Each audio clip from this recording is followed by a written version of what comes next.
بسم الله الرحمن الرحيم والمرسلات عرفا فالعاصفات عصفا والناشرات نشرا فالفارقات فرقا فالملقيات ذكرا عذرا أو نذرا إنما توعدون لواقع فإذا النجوم طمست وإذا السماء فرجت وإذا الجبال نسفت وإذا الرسل أقتت لأي يوم أجلت ليوم الفصل وما أدراك ما يوم الفصل ويل يومئذ للمكذبين ألم نهلك الأولين ثم نتبعهم الآخرين كذلك نفعل بالمجرمين ويل يومئذ للمكذبين ألم نخلقكم من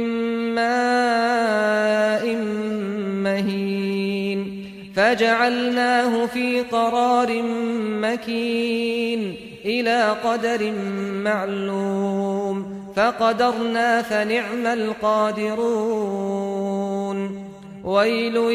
يومئذ للمكذبين ألم نجعل الأرض كفاتا أحياء وأمواتا وجعلنا فيها رواسي شامخات وأسقيناكم ماء فراتا ويل يومئذ للمكذبين انطلقوا إلى ما كنتم به تكذبون انطلقوا إلى ظل ذي 3 شعب لا ظليل ولا يغني من اللهب إنها ترمي بشرر كالقصر كأنه جمالة صفر ويل يومئذ للمكذبين هذا يوم لا ينطقون ولا يؤذن لهم فيعتذرون ويل يومئذ للمكذبين هذا يوم الفصل جمعناكم والأولين فإن كان لكم كيد فكيدون ويل يومئذ للمكذبين إن المتقين في ظلال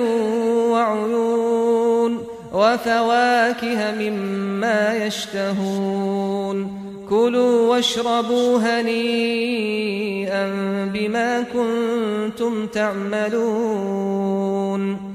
إنا كذلك نجزي المحسنين ويل يومئذ للمكذبين كلوا وتمتعوا قليلا إنكم مجرمون ويل يومئذ للمكذبين وإذا قيل لهم اركعوا لا يركعون ويل يومئذ للمكذبين فبأي حديث بعده يؤمنون